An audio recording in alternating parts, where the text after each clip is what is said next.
bitch and moan. You get to dump your problem on them. And in essence, like totally removing yourself from the situation or trying to. Yeah. And it's almost like getting someone to feel sorry for you as well, a little bit. Yes, absolutely. 100%. Like, woe is me. You know, I'm helpless. I can't, take care of myself. And that's just not true. And it's not an empowering mood. Empowering move. Yeah.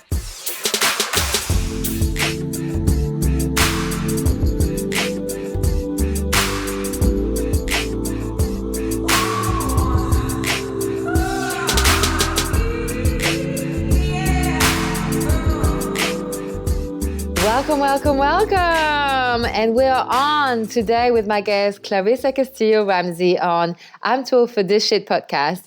I'm Angie, and I'm told to take any kind of shit now.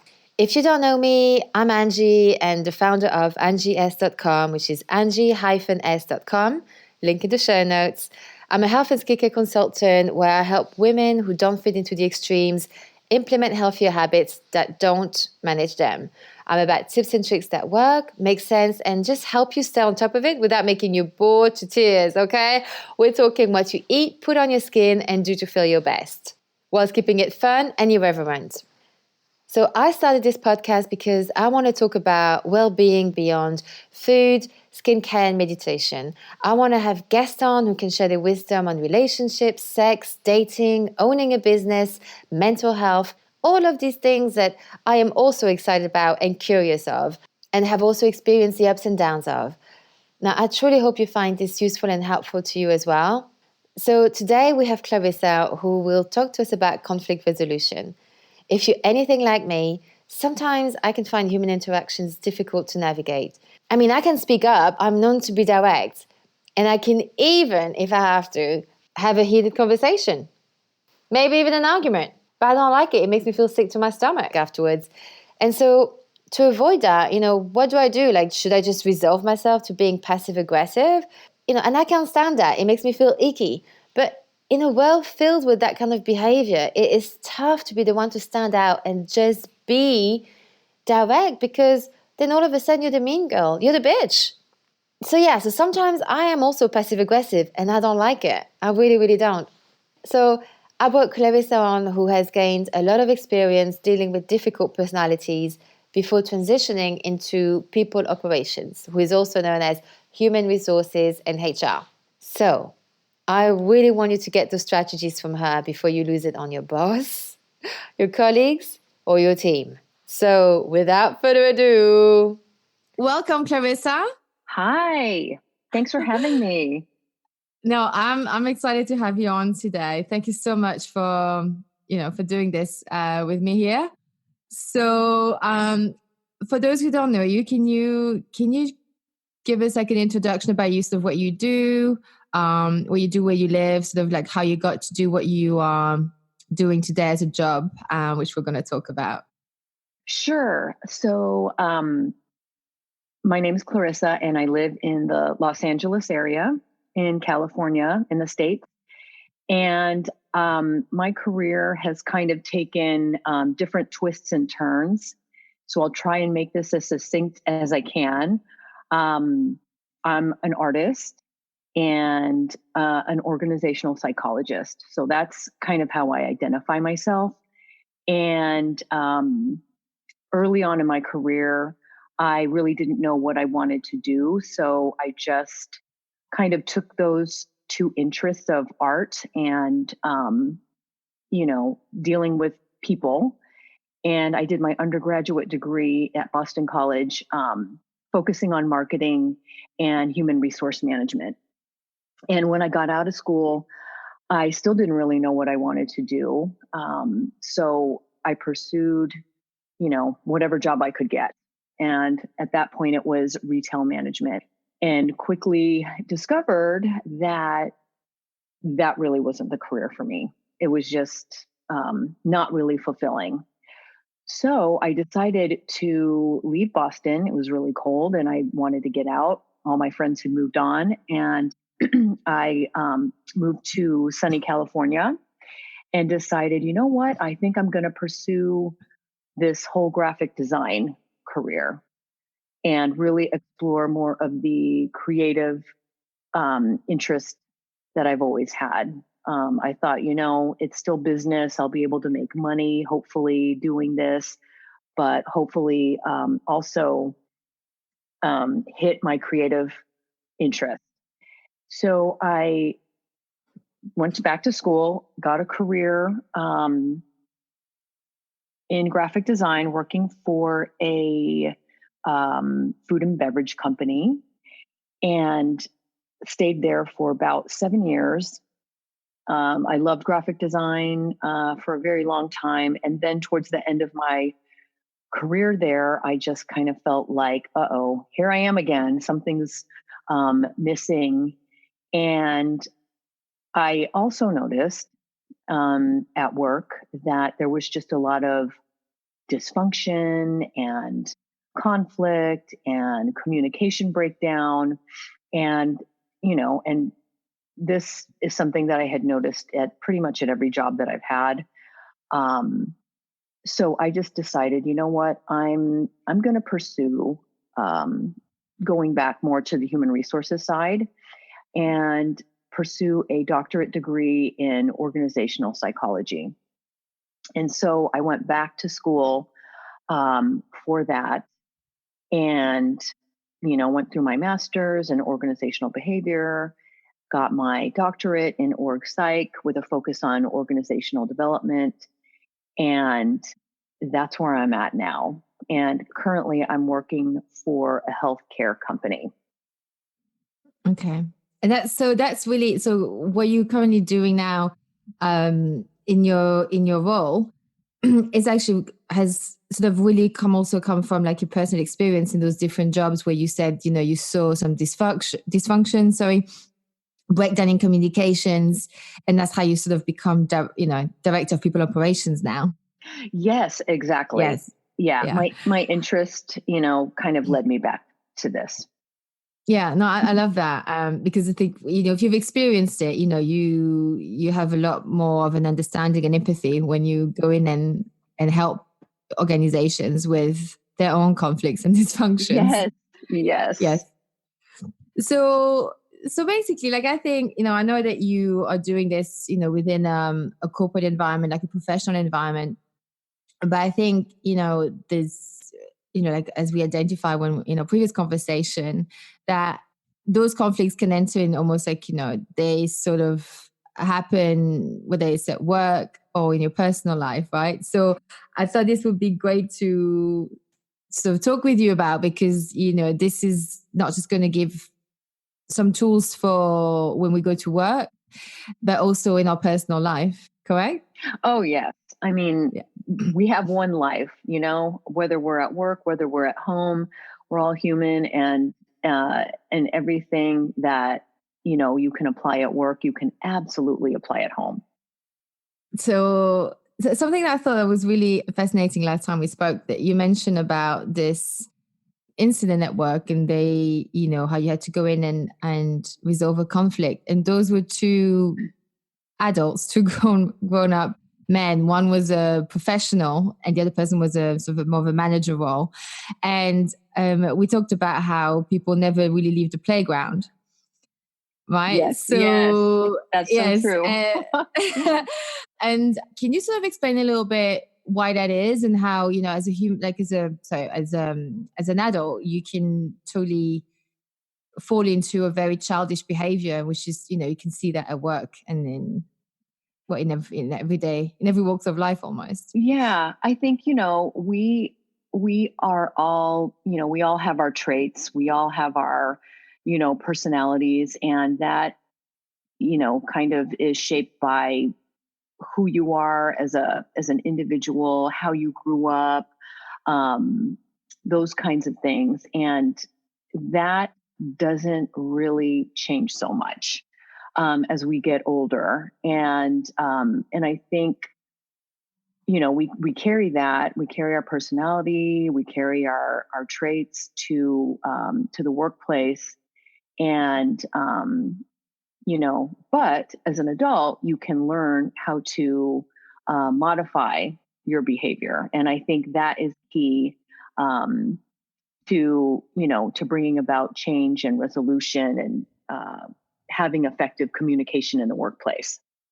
So can you sort of give us an example of, like you mentioned something about the triangle, which I don't know if it's sort of a typical way of how conflict arises, but you mentioned something about the bully victim rescuer triangle. Don't know if you could sort of give us an example of that and Oh, how sure. you go in and resolve it.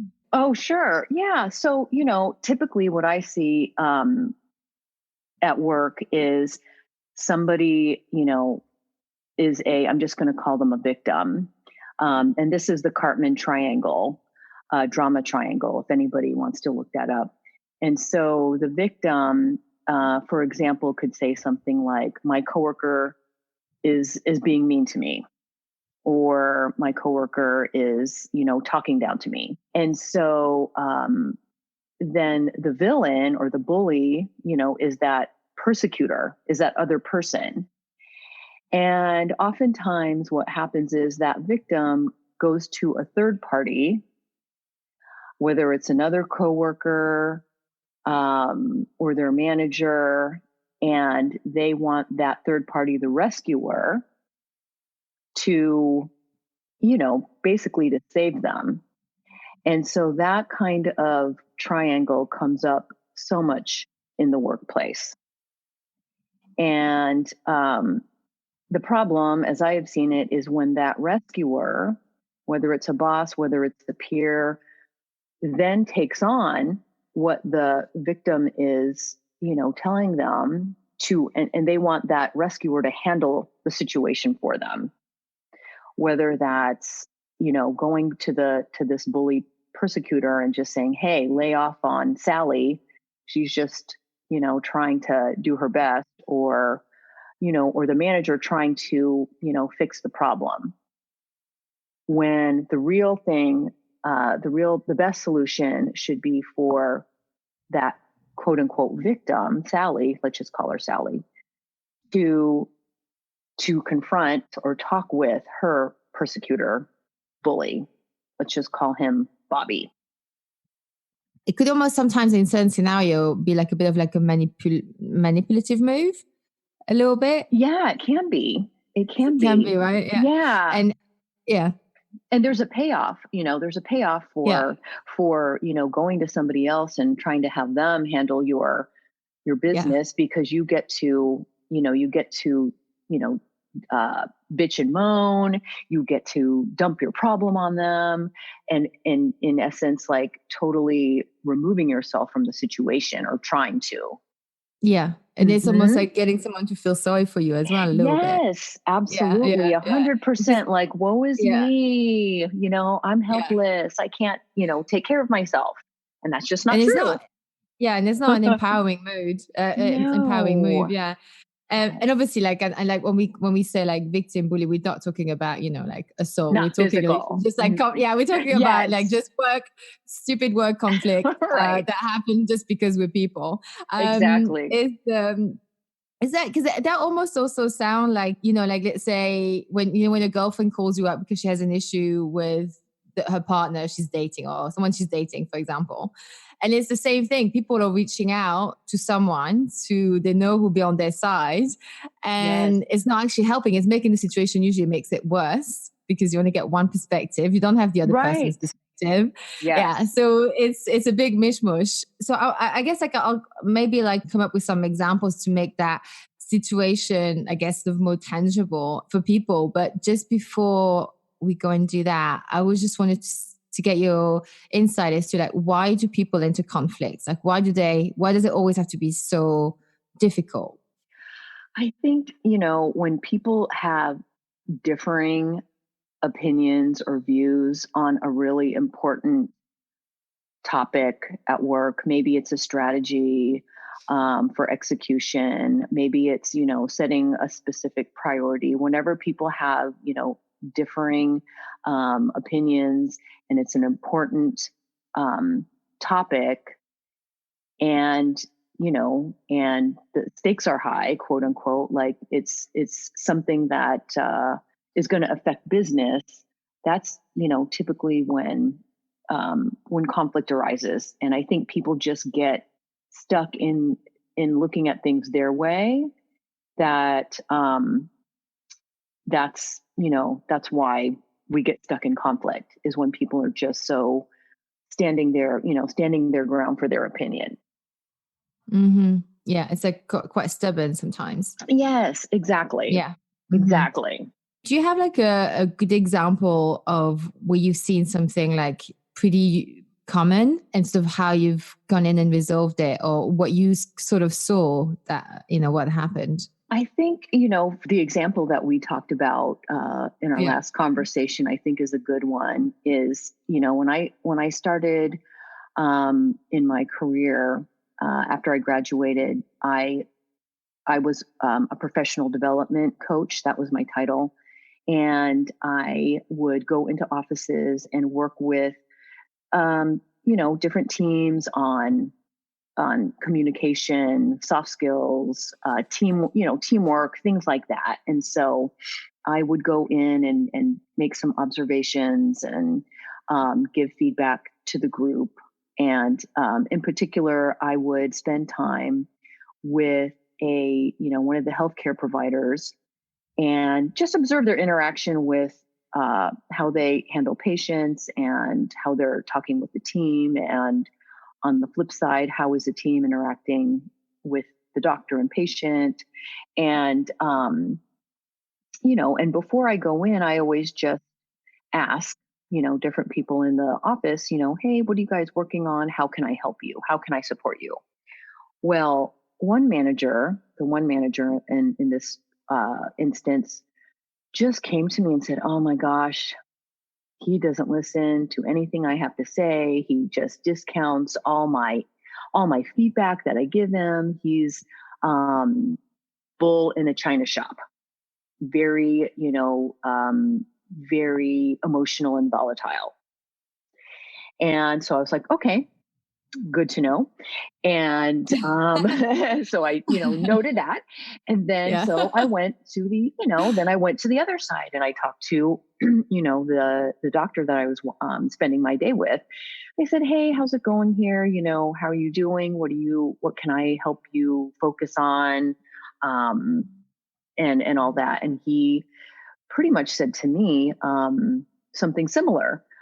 Oh, I try to give input, and my manager doesn't want to have to hear anything I have to say. And, I'm really frustrated. And so it was interesting. They were both telling me the same thing.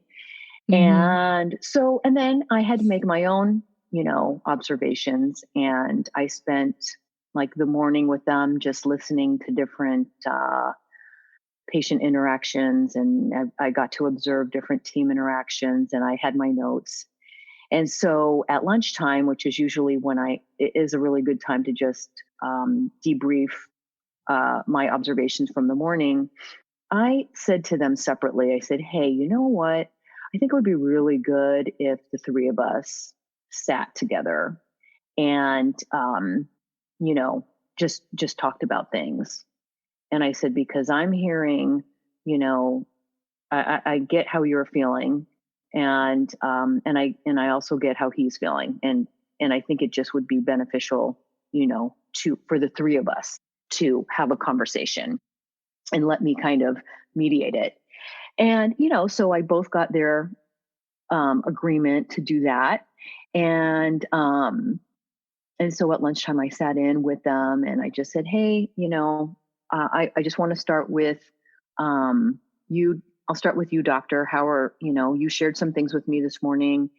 I'm not sure quite, how in detail you went with your manager, but, why don't you, share with us how you're feeling? And he just gave specific, examples of ideas that he put out to the team to try to do differently around, patient care. And he just said that he just, with every idea he had, like, it always got shot down with, well, we tried that before and it didn't work. And so he had his opportunity to, share how he was feeling, which I had suspected he hadn't really been able to fully do, or feel safe to do. And then on the flip side, I then asked the manager, do the same thing. So, what's frustrating you? And, and then he went into different details about how the doctor would, maybe shut down something that he suggested or that he tried. And so again, it's basically, they were pretty much saying the same thing. And, and in that moment, I just asked each of them, okay, so how did that feel? And they both said, you know what? Somehow, I guess I just couldn't really feel or understand or see the other person's point of view. And so from then on, they just both made a commitment to, do things differently. And I think in every, situation where there's difference, it really just boils down to, finding out, well, what do you really want to get out of the conversation? And for both of them, they just want to have a profitable practice, and they want to be able to take care of their patients, and they want to have good teamwork. So, it was pretty much going back to them airing out what they needed to, and them finding finding common ground. And it was just that, Yeah. Well, I think definitely going in with like knowing what you want out of the conversation, even if it's not detailed, even if it's just, look, I want this to go well, I want actually to reconcile, or there's a very different approach to like, if you go in and go, you know what, this is it, I'm going to leave. Oh my gosh. I don't want to work with that person anymore. Right. That's a very different, yeah, because it's, but I guess in terms of that example you gave, Yes. I wonder what sort of commitment could they make? Because if they both sort of had the same complaint about each other, and if one comes up with ideas and the other person's like, well, we've already tried them. I mean, I can sort of understand why you don't want to be trying something that hasn't worked, if that makes sense. But so how do you make a new commitment from that? How do they go from there? So that's a great question. And it's a little easier said than done. It's just really noticing, what are the behaviors that come up whenever you feel like you're getting into that conflict mode. And usually what happens is with people, they'll either move to, silence, where they withdraw, or they, or they're sarcastic, or, they're displaying behavior like that, or physically just not being in the room. And then there's people who are a little bit more explosive, who may start, calling people different names and things like that. And so it's really just having that awareness of, okay, how do people behave? So for them, it sounded like they were both a little bit explosive, and kind of like getting to the point where they were just like saying mean things. And so if somebody is saying something, in that regard, I mean, really the other person you just have to hold each other accountable and just say, hey, I'm noticing, you're behaving, you're starting to have a little flare up. Do you need a few minutes? I definitely want to, talk. It might not be right now, but it's so people just have to notice that behavior. So it's like calling someone out on their BS, like noticing yes. that you're being nice about it, but basically saying you're being a jerk, but having to say, look, I notice you acting out right now, like, or right. can we talk when you've calmed down or something? Exactly. Yeah. Yeah. And like some people, if you don't want to do it in front of the team, like I know some of my some of my different offices, they'll have code, like the manager and the doctor will have like a certain code, like, okay, like whether it's like I'm going to make this up right now, but like, whether it's just like them tugging their ear or something, it's just some kind of visual cue to like, okay, Okay. I'm Yeah. noticing something. I'm noticing, we need to regroup. Yeah. Yeah. Because it might not be appropriate, right? You don't want to Yes. necessarily call people out in front of the whole team unless it's something everybody's Yeah. doing, then it's okay. But, if it's a Yeah. one-on-one situation, you obviously want to handle that with care. Yeah, no, I agree, because it's even like just calling someone out on something can be quite inflaming in the moment if someone's really annoyed. It's just Yes. there's a way of doing it, right? So, Yes. one of the things I wanted to ask, because, quite a lot of our listeners are, they are entrepreneurs and they have their own business. So they have to be the boss and the leader in that realm. But then on the other side, they also have, a part-time job, or, a job to pay the bills, because, they're setting up and they can't just be the boss. They also have to be the employee for someone else. And so one of the questions I have is, how to show up as a boss and how to show up as a team member, because those are, the slightly different qualities, right? And when we talked about this for the boss side, you mentioned that as a boss, you have to actively listen. And so what I wanted to ask you about that is, can you explain sort of as a boss, like how to listen, and if active listening is different to just listening? Yes. I think, what we mean by active listening is just, putting away, it might sound simple, but people just don't do it, is just giving your undivided attention to that other person, meaning don't have your laptop open. If your phone, beep rings, don't pick it up, put it away, and really just, I think it's really important to be device free, because, everybody's always on their phone, their laptop, distractions are everywhere, so I think that is really key as a boss. If you're a team member, or and vice versa, goes both ways, but whoever you're talking to, to give them your undivided attention, and first be distraction free, no technology around you.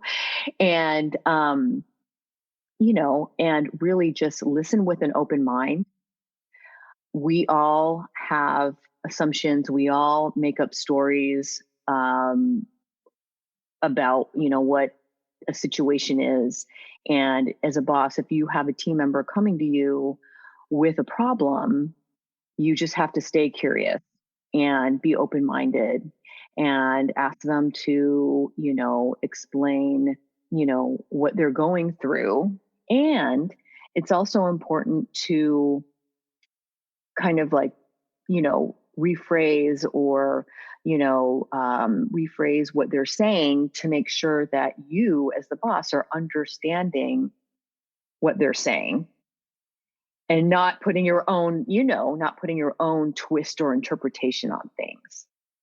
Is it that thing that's called like the validating part, when you're listening to someone and you whether it's in a conflict or just or anything, is so you hear them out, and then you sort of almost Yeah, summarize it back to them. Okay, exactly. That's just to make sure you exactly right. understand. Yeah, Yes, that's to make sure you exactly were right. listening and not Yes. thinking about like what you were going to be cooking tonight. Right, Yeah, exactly right. And yeah, then, yeah. and we're humans. Like, if you find your mind wandering for a moment, like, be sure to bring it back, and and just say, oh, if you miss something, just say it, oh, you know what, I think, could you repeat that one more time? Um, I want to be sure that I understand what you're telling me.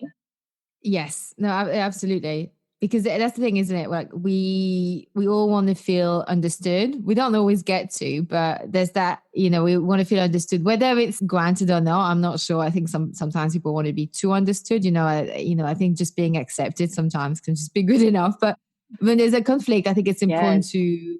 to understand each other's side of things, because I think it makes sort of reconciliation easier once you understand, oh, okay, this is how I actually hurt your feelings, or this is how I made it this difficult for you, or this is how I increased your workload when I thought I was helping you. All of these things help when you understand someone, you understand how you've impacted someone negatively. It's sort of go, oh, okay, sure, yeah, we need Yeah. Oh, to look at yeah. this. Yeah. Absolutely. Absolutely. Yeah. And especially as a boss, also, another thing I just want to add is you you should acknowledge your team member for coming to you, because I think in many situations, just that, for some employees, team members, they're afraid to do that. So, I think that's also key is, acknowledging, oh, I appreciate you coming to me. I want to help. I want to, happy to be a sounding board for you, that kind of thing. Because I think, in many organizations, it's kind of scary for the team member to go to the boss. It can be. Yes. And I think actually team members need to, kudos to the ones who actually do speak up, because I've experienced as a boss, like when someone, let's say if they're not happy, but they're not telling you and you have no idea, and they are being really passive aggressive in a way that's, sometimes it can take certain forms and certain like extremes that literally as a boss, you'll actually feel physically sick. They didn't, when you thought you were actually being really happy with their work, you're recommending them to other people, all kinds of stuff. Like everything is like jolly, and you're working on an agreement. What I have realized is that as a team member, is important to always recognize is that if you, let's say, make an agreement on a project, this is a project, this is how much, how many hours, how much you're gonna get paid, let's say if you're freelance, that if as a team member, you sort of say, okay, well, you knowingly gone in and you think you should be earning more, for example, you should be paid more. If you haven't said that, and that was the price you set, then you become, the team member will become resentful, right? This is why I never negotiate down prices with anyone I hire. Like I'll just get the service I can afford. It's not going to be all the whistles, bells and whistles, but it'll be the one I can afford, because I know that if I try to negotiate it down, which I used to years ago, but I don't anymore, because I realize that when you try and do that, people don't feel value, and don't feel valued, and they're not going to give you their best. Whereas you actually pay, if they say that's my price, you go, okay, fine, I'll pay that. If they're not happy with the price they give you, that's sort of, and you stay within the parameter of the project, then there's only so much you can do. But definitely, I think, just to circle back on, that was a long-winded answer. I think I said that, but to circle back onto what you're saying about, acknowledging when a team member comes up to you and expresses something, like that is something to definitely put a lot of value on, because you can only resolve it if it's brought up. But if someone doesn't speak up, it's horrible. And all of a sudden you're down the rabbit hole, and even when you resolve at that point, it's just a weird dynamic. Yeah. Oh yeah. It's so important. I think, and as you were talking, it just, in my current role, a lot of people come to me and, say to me, oh, I need to talk to our boss, but I'm afraid, she's going to blow up. And it's like, okay, I think you're telling yourself a story here. Like, you don't know that for sure. And I just really encourage them to find their strength and just have the conversation, because when you don't, it just festers, and then you'll never want to say anything. And, and that's, it just doesn't help. It just doesn't help the company, your position, your relationship with your boss, if you can't be honest. Yeah. And it's not easy to do. I mean, this is why you and I have this conversation, because it's like, we're going to go into this a little bit further down in the interview, but, sort of like how, go-to phrases. There were certain things that you told me last time that were like fantastic. And I think if we can have those in our pocket, it's much easier to then go and have those conversations and just express ourselves. And I'll have some examples I need to ask you about. Yes. Just before this, like you mentioned earlier about perception and being curious. And I really love this, because when we last spoke, you mentioned this phrase that interpretation is everything. Perception is your reality. Yes. Be curious, not furious. Yes. Right. Yeah. And and especially the whole thing, all the words in there are none of them, you can't really remove any of them. Like, they're all really important. And especially like when with conflict, with the situation I was explaining earlier was a freelance I hired. This is a while back now, but when I found out what she'd done, I felt physically sick because it came as a shock. But then what I realized, I had to wait till I calmed down because I was furious. I was furious. Yes. And but I had to wait to calm down. And when I approached it with her, I went in like by being curious, like saying, I wasn't like throwing blame. It was really a hard conversation to have, but it was because someone helped me. I said, how do I even approach this? And she said, well, just state the facts and then just say, look, this is how you felt, and you just want to just ask her and see, maybe I can't remember how I phrased it, but it was, it made me feel, it sort of broke my trust, but I just want to hear from your side, like, why this happened, or maybe you didn't mean to, like just explain, is there something I did? It was it was really hard to do, but definitely like if I had gone in furious, I wouldn't have had the reason. She wouldn't have given me her reason. And I think her telling me her reason at the time was important for me to know and understand why, why whatever happened. So, yes. But yeah, interpretation, perception is, it's, whether it's at work or especially in dating as well. Yes. All our crap comes up and we project, and the other person projects on you, and you're like, wait, where does this come from? I know. What's going on? I have no idea who you're talking about here. I didn't do this. But, so maybe we could just go in like in some examples. So let's say in relationships, okay? So, and I think that's definitely very much to do with, I guess perception is projection a little bit. Can we say that?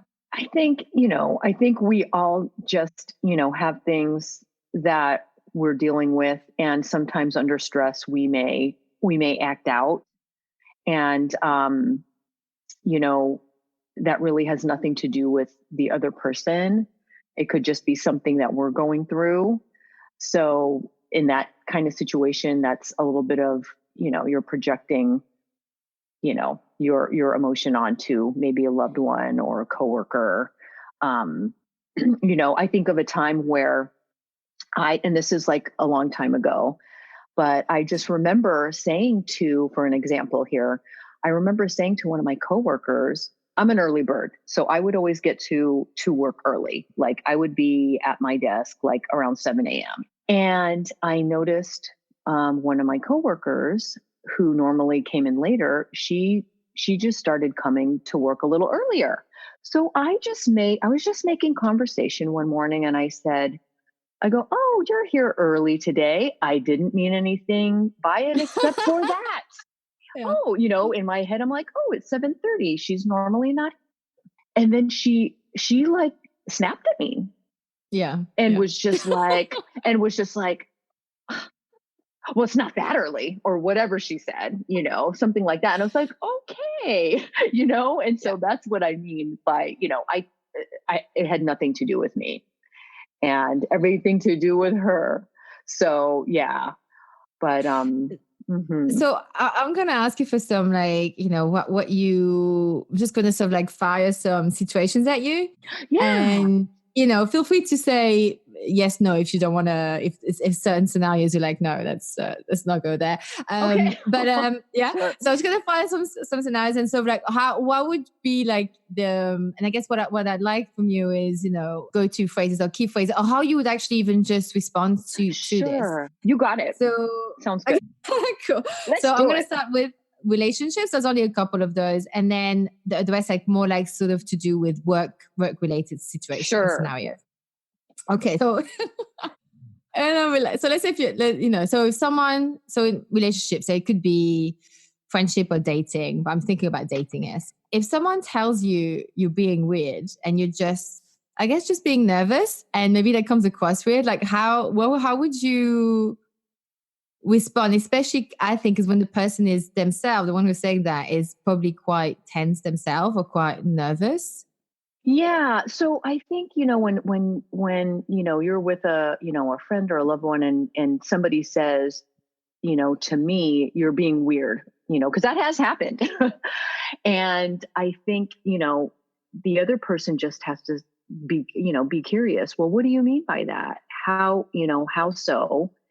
And, usually when there is that dynamic where somebody notices a change, usually what I have found that to mean is there's something that hasn't been said. Like there's some kind of communication that, needs to be expressed. Oh my Does that God, I make wish I had you. sense? Yes, I wish I had you with with me yesterday.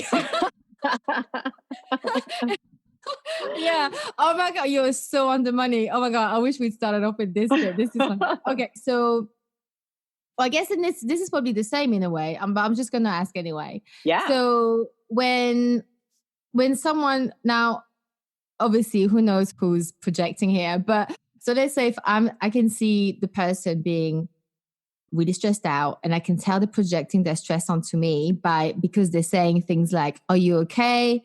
Cheer up, and so on. When I'm actually feeling fine, I'm just busy and I don't feel the need to, let me see if I can pronounce this word correctly.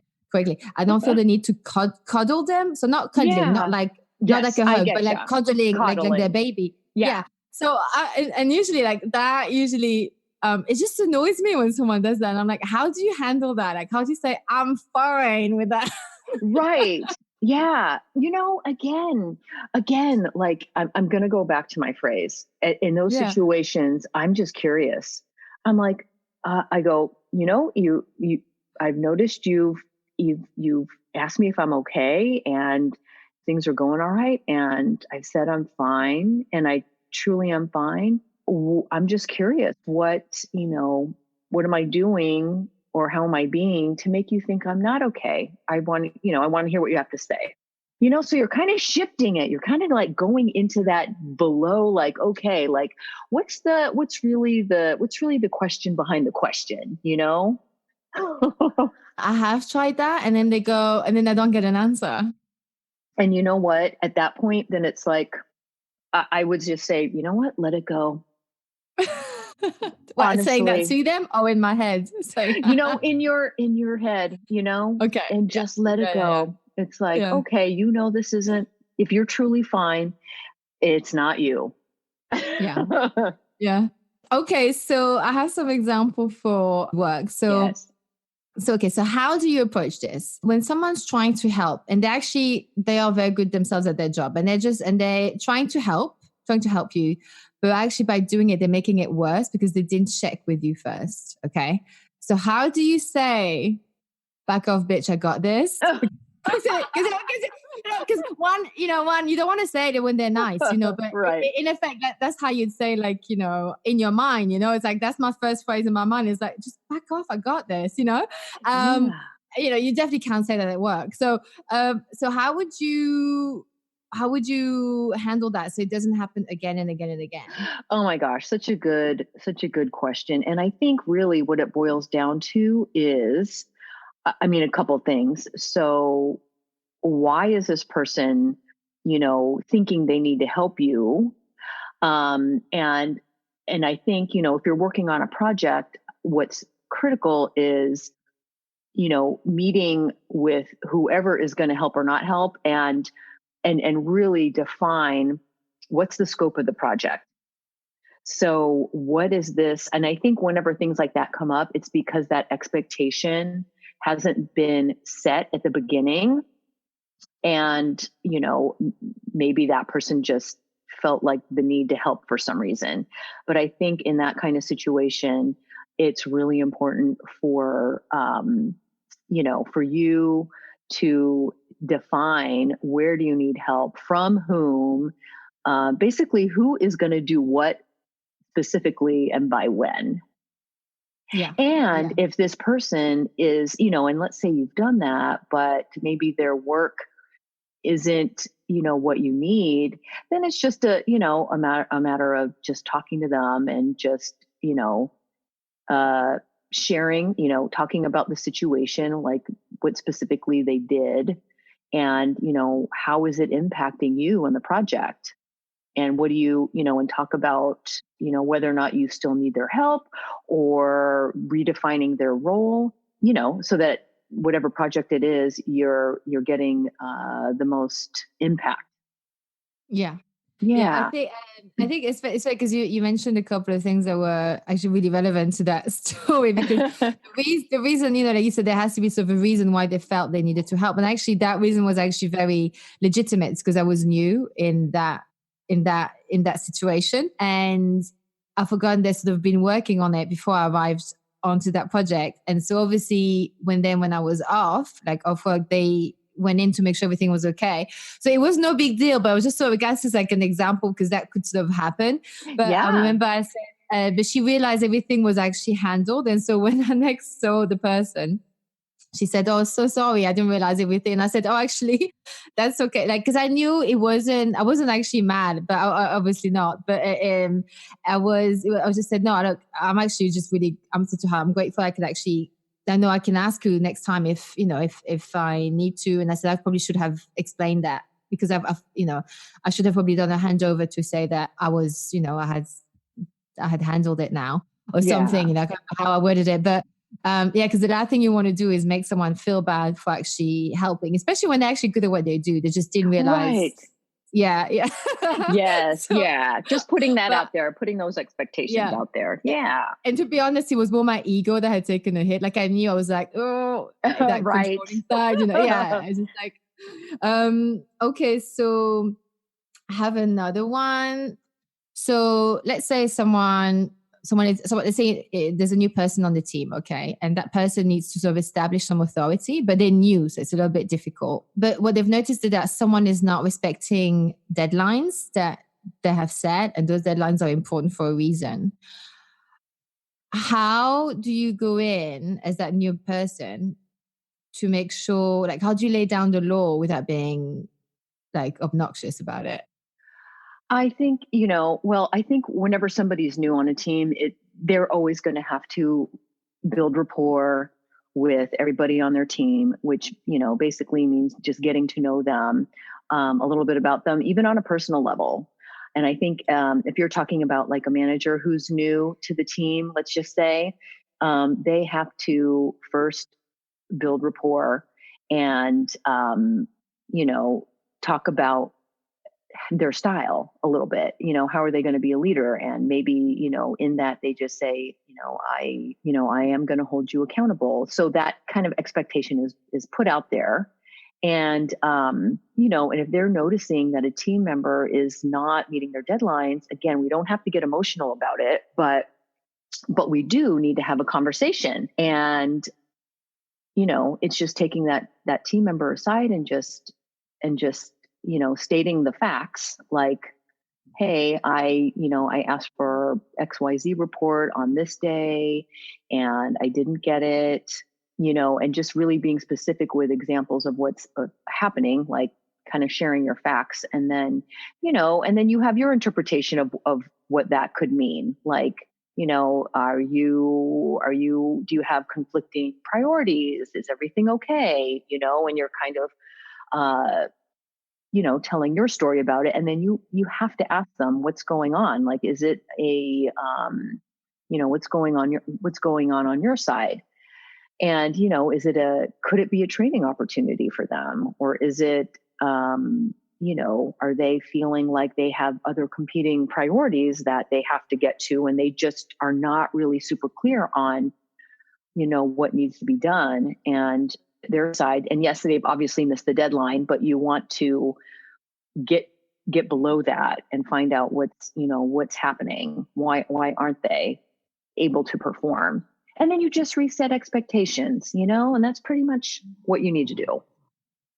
Yeah, that makes a lot of sense. Yeah, and definitely like to inquire. Is that from what you were saying about the acronym STATE? Yes, exactly. Yeah. From Crucial Conversations. It's a really good, it's a really good how to, like, I'm just going to say formula whenever there's, somebody's missing a deadline or whatever it might be.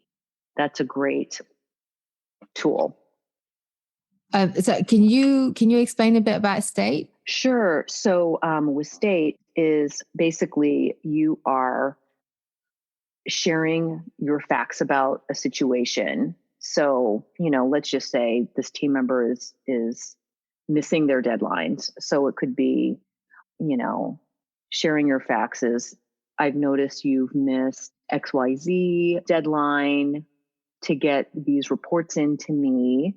Then the T is tell your story. So as a manager, I'm just wondering, what's happening on your end. I'm just starting to feel like maybe you're not quite sure how to pull these reports together for me. Or maybe you're working on other projects I don't know about. So that's kind of like your story. You're guessing. You don't really know what's going on. So then the A is ask for the other's path. So you basically just want them to share their facts, share their story. So maybe your team member says, you know what? I really didn't want to ask for help, but no, I don't know exactly how to pull this report together. And therefore I'm missing my deadline. So, you're getting them to just, feel comfortable and share what's going on. And then the T stands for talk tentatively. So, you're finding out what's going on both sides, and you're kind of working your way towards some kind of solution. And E is encourage testing. So, that's coming up with a new solution to, so that this report doesn't get missed again. And you're kind of just problem solving. Yeah, thanks for that. That makes sense. So, okay, so I like that you just explained with the state, because you explained actually how you broke down the solution for when someone was not respecting the deadlines. And this actually gives a way of like, sort of like helping the other person instead of being like attacking them, right? And then they'll be on the defense, and then, it becomes complicated all of a sudden, and, it becomes this like unnecessary drama. Right. Yeah. Because I think it's important to try and like minimize drama as much as possible in life, when it's unnecessary. I have one more example. Sure. For work. So, okay, so this one is a little bit complex. I don't even know if there is a go-to be honest, because that is very much like a case of like such a different perception of reality that someone lives in, almost, that you just don't even know how to approach. Like, so when someone at work is clearly blowing smoke at you, it's like they're running circles around you, feeling very confused because there's all this cloudy dust coming up. They're running circles because you're asking them a question and they're not giving you a straight answer. Yes. And this happens all the time. And this happens all the time. Okay. And it drives me nuts because it's like they're not answering directly. And I, as a person, I don't have any difficulty to push back, and I will revert back and say until I get the answers that, until my question is answered, whether it's like I don't know, or that's fine. I don't care about that. But like if you're just going off on a tangent because I know you're trying to control this, you manipulating basically. I think it's a very manipulative move, and I do not like it. So not only that, so they don't answer the question. 2, they are misleading when they answer. So they take ownership of things they're not doing. They're making it sound more grand. And 3, as if that wasn't enough, they always blame people. They'll blame everyone else. They'll be like moaning about everyone else. And it's not in a constructive way in saying, maybe that person needs a bit of training in XYZ. Right. This way, this would also help me in my job. It's not in that approach. It's more like, well, they're just not good at this. They're just not enough. It's very blaming others mentality, which, it's not a good trait to have, in my opinion, anyway. Yeah. We all do. We all do it. We've all done it. And I've been guilty of it too. But it's like how to deal with someone like that.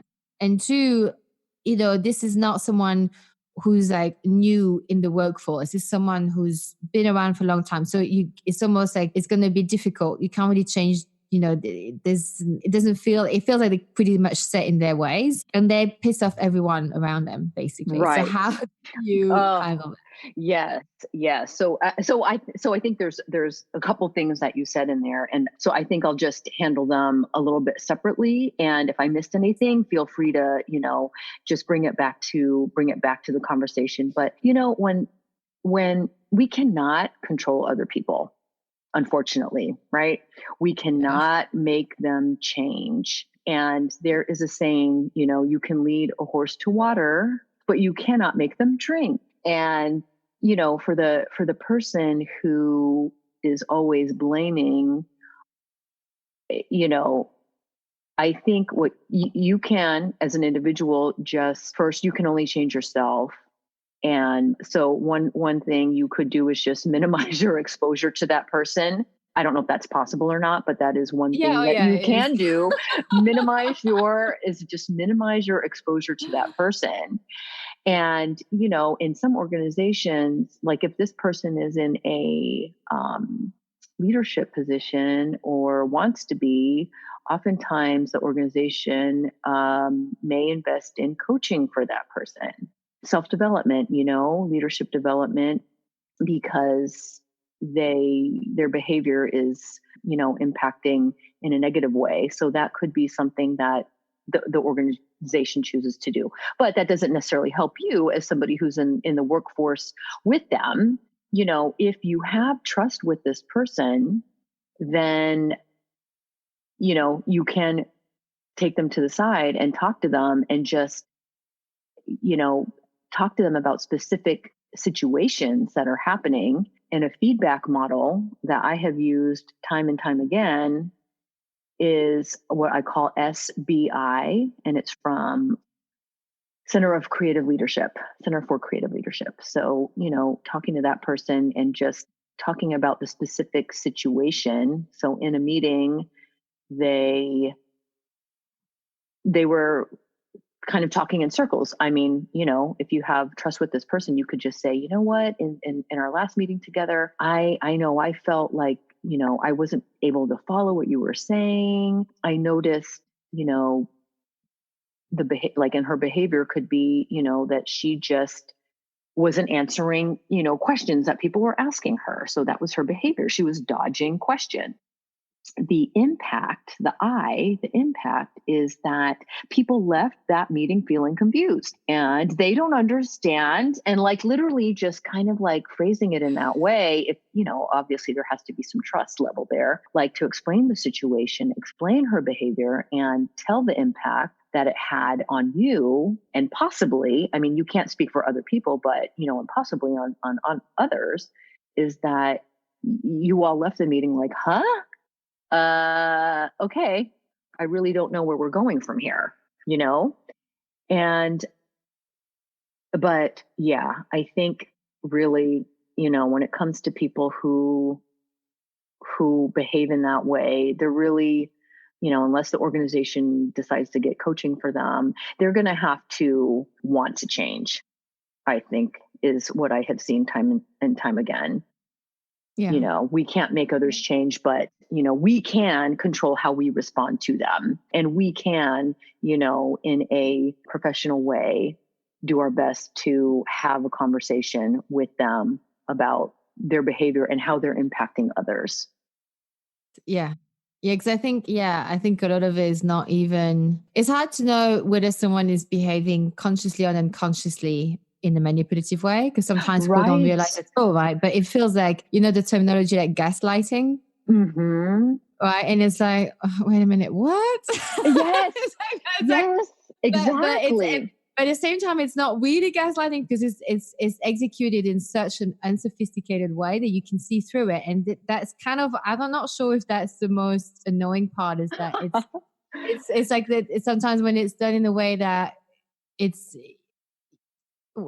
almost feels like, well, do they really think that we're that stupid that we can't see? Like, is, at least sort of, I'm not saying that, that people need to step up their game when they manipulate others at all. I don't think it's a good thing, but there's a sense of it, like when it's so badly done that it's like, how do I, it's almost even more awkward to approach it because it's like, this is not, Yeah. I don't even know if you're doing this on purpose or not. Like, right. Yeah. I mean, if really, it was really sophisticated, you'd almost know it was on purpose, but it's just so bad. Yeah. I think really at that point, it's just like, you just have to say, you know what? Can we pause here? I'm not following. Oh, yeah. I do that all the time. I do it all the time. I'm confused. Yeah. I in am a situation just like that, I'll do it all the time. And it's funny because sometimes I think, let's say if I'm on the phone with a person, on my end, they know what's going on. But I'm thinking like on the other side, like they must think that I'm the psycho because she keeps repeating herself. I'm like, no, but can you please clarify? Can we, okay. Because she keeps going in a tangent. So, but it's really interesting. Exactly. Yeah, I think whichever side of the conflict you're on, I think it's important to both be responsible because it takes two to tango, right? That's true. Not like one. Yeah, exactly. Yeah, and in every example that we spoke about today, it's like one is enabling anyway. The one is enabling, the other one is carrying on because they've been led to. Everyone's been letting them. So there is responsibility on both sides. One is to be aware of behavior, and the other one is not enabling it. Yes. Yeah. Yeah. And just, really, setting those boundaries and just, having the conversation because there is, no matter what the situation is, there's always an end goal that you're probably trying to reach. And I think it's really important to circle back to that and remind, all the parties, okay, so, what do we want? What do we want in the end? And would you say like if you like, let's say, for example, like, the end goal in any situation is sort of like just minimizing unnecessary drama, just keeping things flowing, keeping the peace. Would you say that in your personal and professional opinion, if that's the outcome that you desire, is it also important to be able to sort of pick your battle and certain things are just not even worth mentioning? Like if you can just realizing that's just your own stuff and your ego getting in the way, just let it flow. Like whether it's work or personal, right? I think so, because like not everything needs to be a battle, like really, like, and I think you bring up a good point. Is this just my ego? Am I just talking because I want to be heard? And I do think, a lot of conflict dissipates when people are heard. But then I think there also comes a time where it's just like, oh my God, am I just complaining to complain? In the grand scheme of things, like, is this really important? Or can I just accept this decision and move on? Yes. And I think maybe like that could be like a new motto of mine, is that not everything needs to be a conversation. Yeah. Yes. Yeah. That's not good every insight. Little thing. Yeah. Yes, that's good insight. But once you do, it's important to have them. And I think, thank you for like the go-to phrases. What you were going to say something? No, I was just, I was just going to say, if it's important, if it's an important topic, or, one that you lose sleep over, or one, a topic that keeps coming back and into your mind, then that is a conversation that you need to have. Yeah. But, but if it kind of comes in and out and you're kind of like, whatever, then probably a sign to just let it go.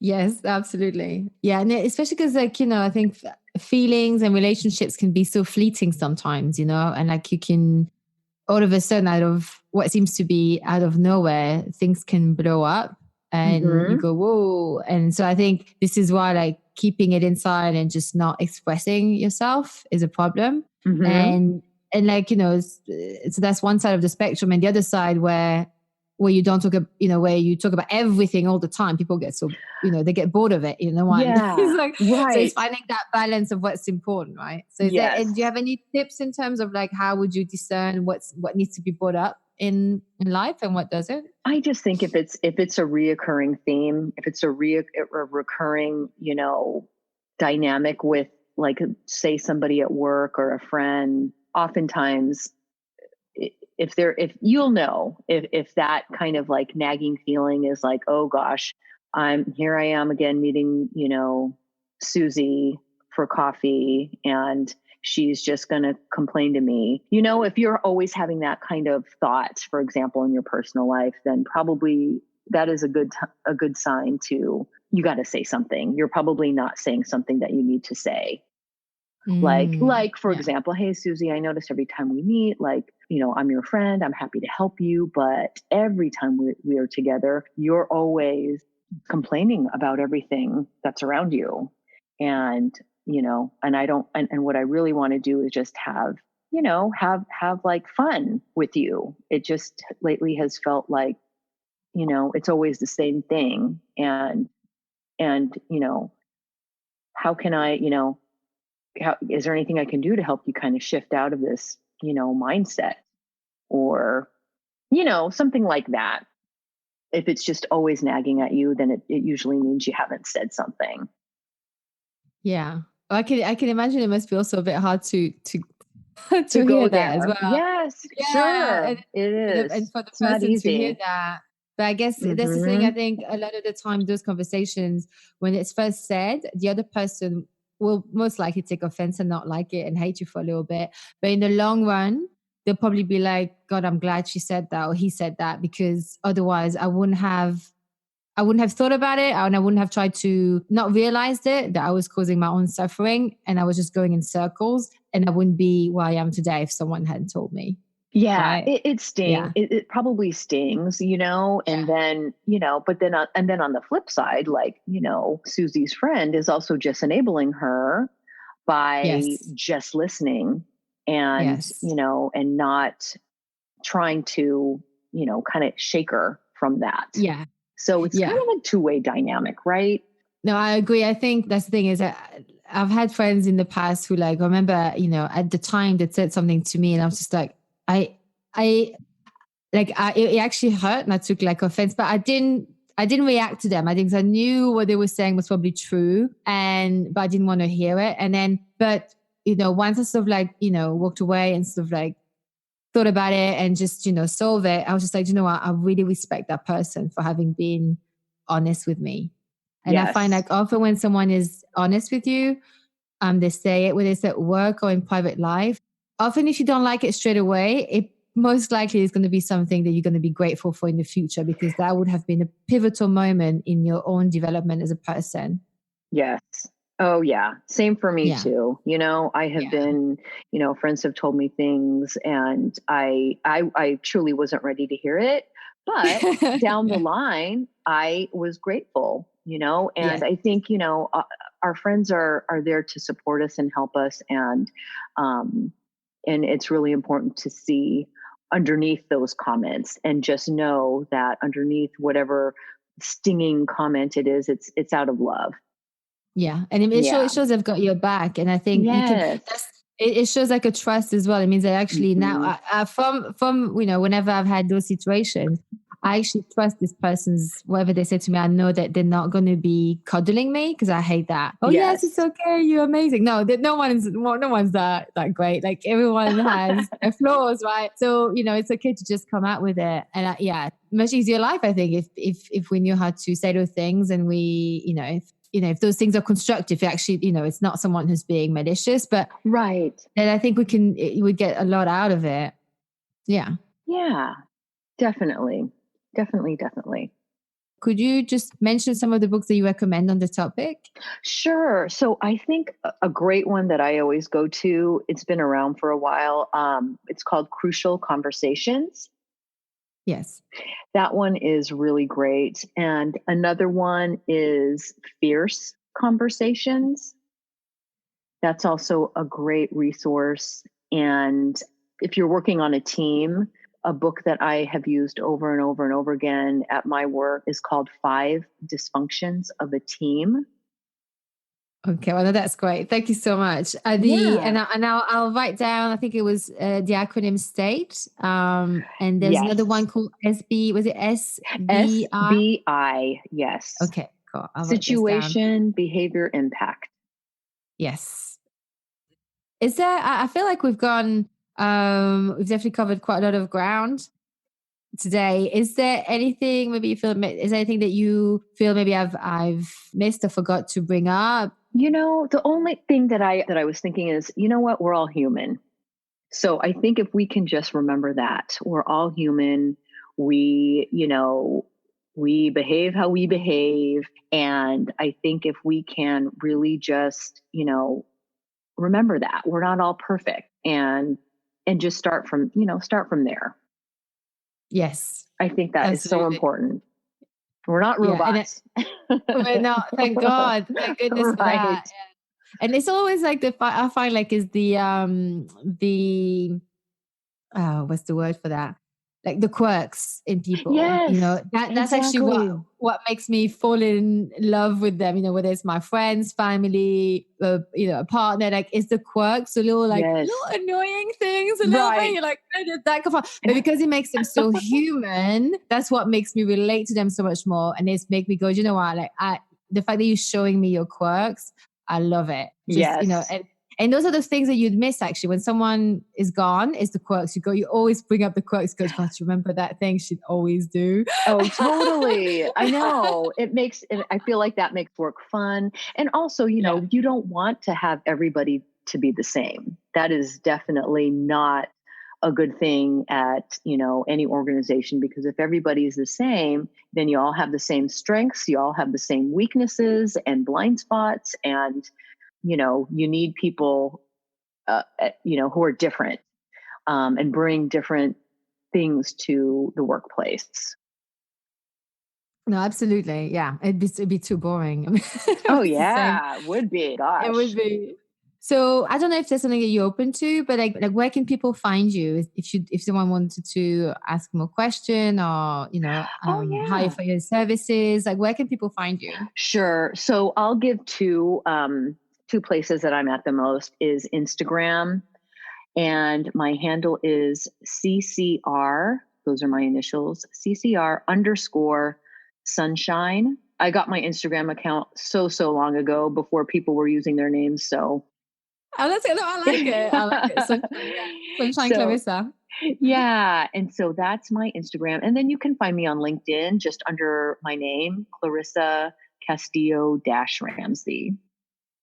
Perfect. Thank you so much for this, Clarissa. Oh my gosh. Thank you. It was fun. Yeah. It was really fun. Yeah. And got a few aha moments from my end. So this is great. I hope, I hope it's going to, I know the listeners are going to hopefully find this useful as well. I know it's helped me. So wonderful. Thank you so much for that. My pleasure. Okay. Bye. Bye-bye. And that's our episode. I hope you enjoyed it. Please don't forget to rate, review, subscribe on iTunes or anywhere else you listen to podcasts from. Drop me questions or any topics you'd like me to cover next time. Please send me a message. You can easily find me on angie-s.com. So that's angies.com, spelled angie-s.com. Come and join me on the website or find me on Instagram at The Health Lifestylist. All the links are in the show notes.